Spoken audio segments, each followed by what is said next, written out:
Last Friday, the seniors went on their senior walk. They walked from the old Barstow campus on Cherry Street to the current campus. Congratulations, seniors, on a great year.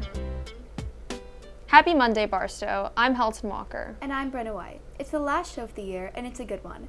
We have an interview with a filmmaker, a piece about the 5th grade virtual field trip, slang with teachers, and a few announcements. Let's get into it.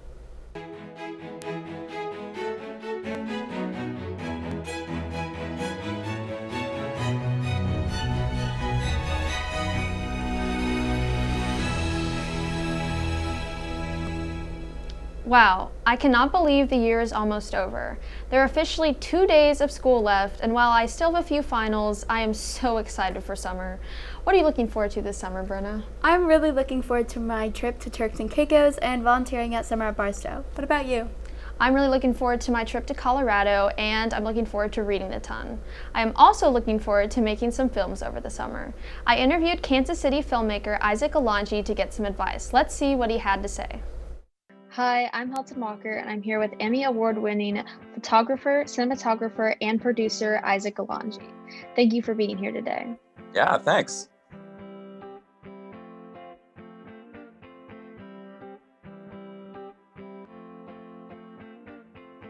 How did you transition from photography to the film industry?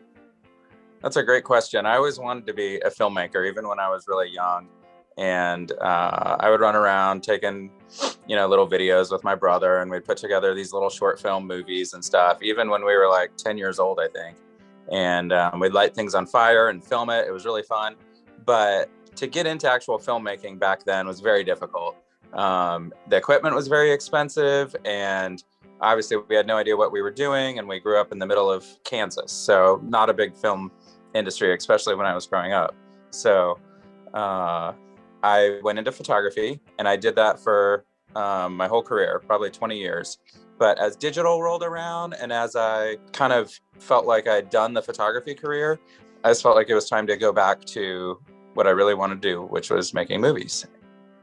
Between photography, cinematography, and producing, what is your favorite role? Is there a specific reason why? I would definitely say cinematography is by far my favorite role. It's the most creative, it's the most fun.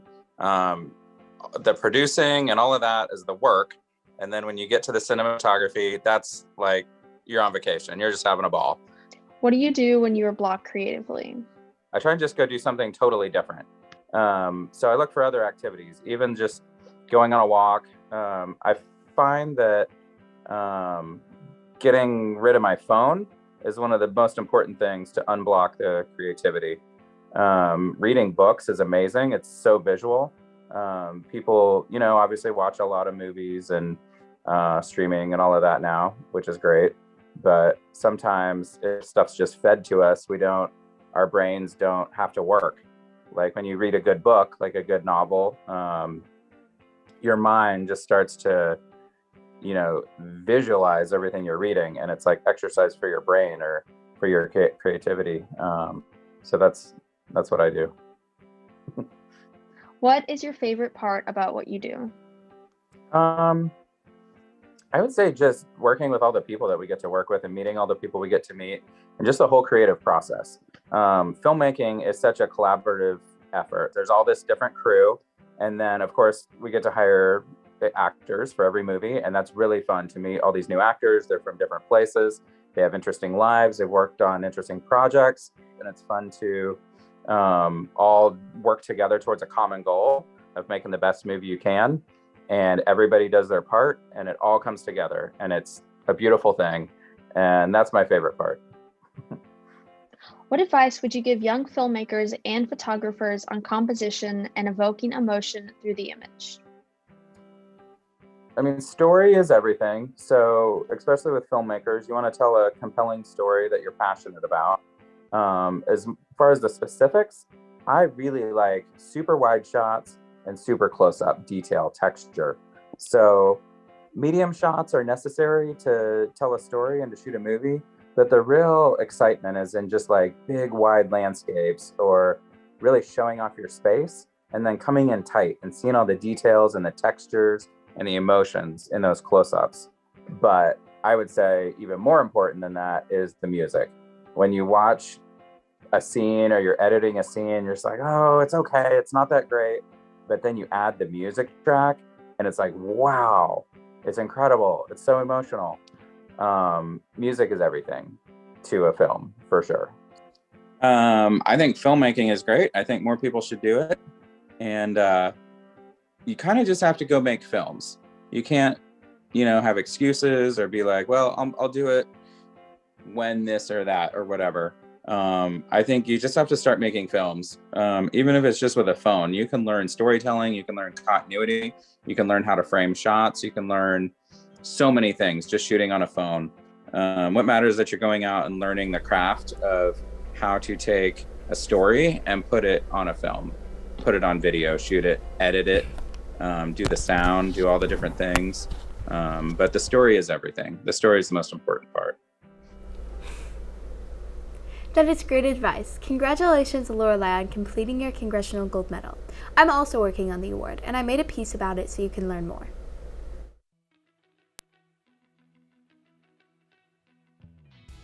But my name is Susan Harper. This is my 22nd year teaching at Barstow, and I began the Congressional Medal Award here many, many years ago, and I have the pleasure of being the advisor once again. When I think about the Congressional medals, there's bronze and there's silver, but I always think, why not just go for the gold? So I always talk about it in terms of the Congressional Gold Medal. You can register when you are 13 and a half years old, and then it takes a minimum of 24 months. And it can take you over 24 months, and that's fine.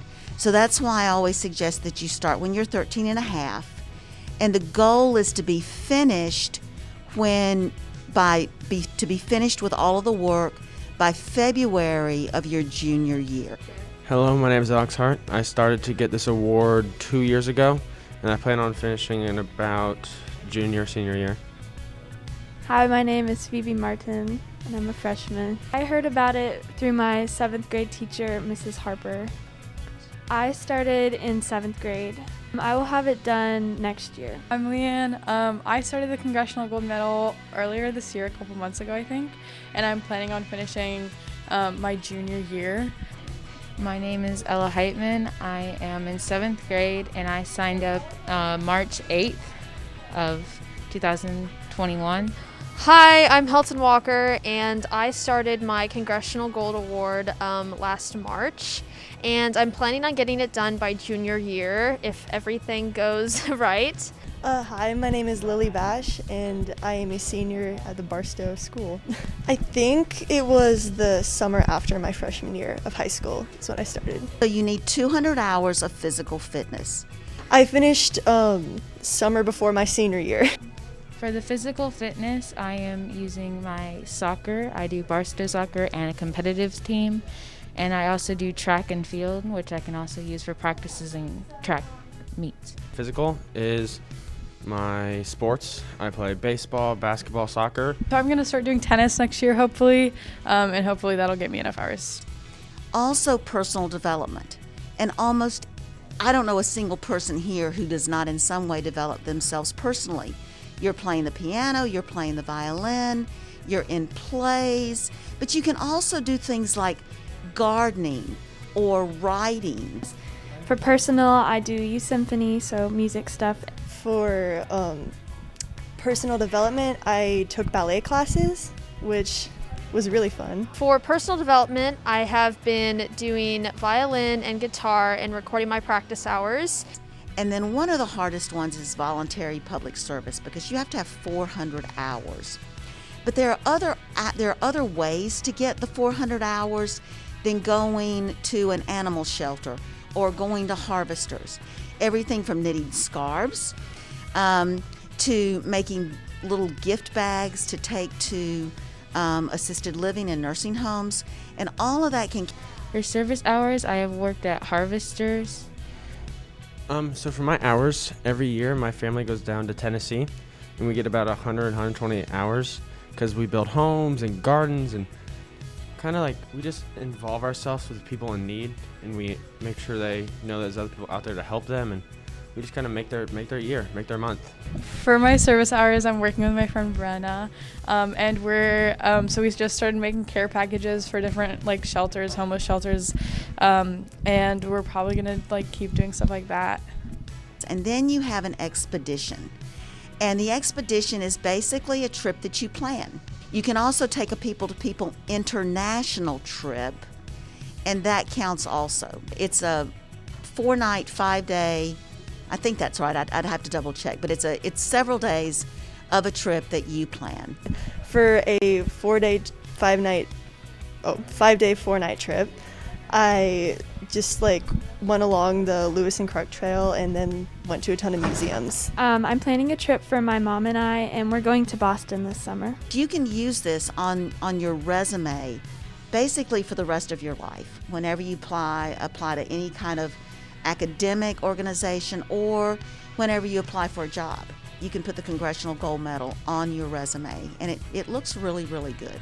Well, I think the Congressional Gold Medal looks remarkable on a high school transcript because it shows the colleges that you're committed to something greater than yourself, through service, through personal accomplishments, and it's usually a multi-year commitment. So it looks fantastic to the colleges. That piece was great. Here's a piece Haley made on slang terms.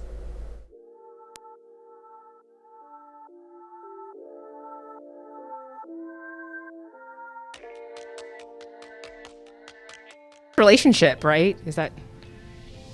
I'm going to assume it's not a nautical vessel, but I don't know what else a ship might be other than a seafaring form of travel. Ship is when you put people together in coupled pairs because you think they would be adorable together. Clout. Oh, if somebody has a lot of clout, they're pretty cool. Their opinion really matters. They have a lot. They hold a lot of weight. Well, if you have clout, it means you're a respected individual. So I would assume something along the lines of that. Clout is when you have power because you're so impressive and you should be in control of everything. Go off. So I feel if I say I'm about to go off, I'm really mad and heated. So that's what I think. I'm not happy. You could go off on somebody and just tell them what you really think about them and the horse they rode in on. I'm about to go off on this one right here. I just feel so passionate about going off. I'm going off all weekend long. Bussin'? I'm going to get some help here. You can say it. Good. Does it really mean good? I mean, I don't even know what bussin' would be. When I worked in the inner city schools, I heard bus a cat, but that wasn't quite the same thing. So bussin', I'm assuming bussing tables, maybe? I don't know. Probably not.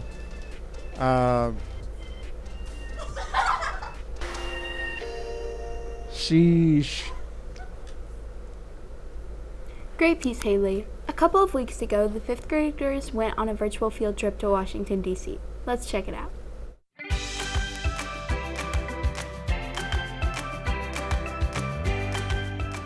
The 5th grade virtual DC experience was in place of actual travel to Washington, D.C.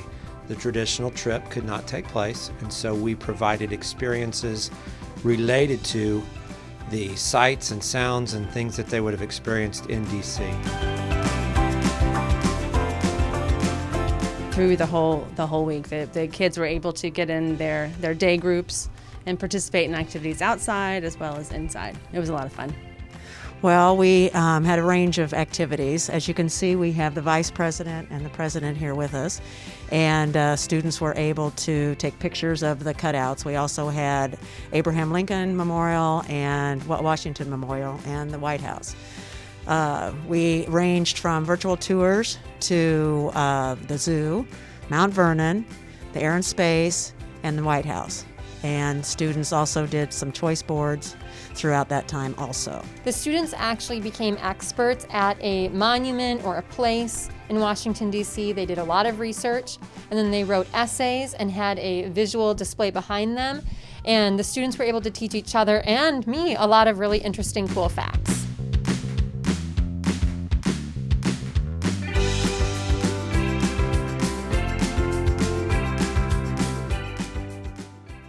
The biggest challenge, I believe, was that the kids were disappointed they weren't able to go this year, but I felt like we kind of did a good job getting it all together, and the kids had some different opportunities for the whole week. Another disadvantage might have been for the students that were online and trying to do it all virtually. But it was a good trip. Hopefully the 5th grade can go next year.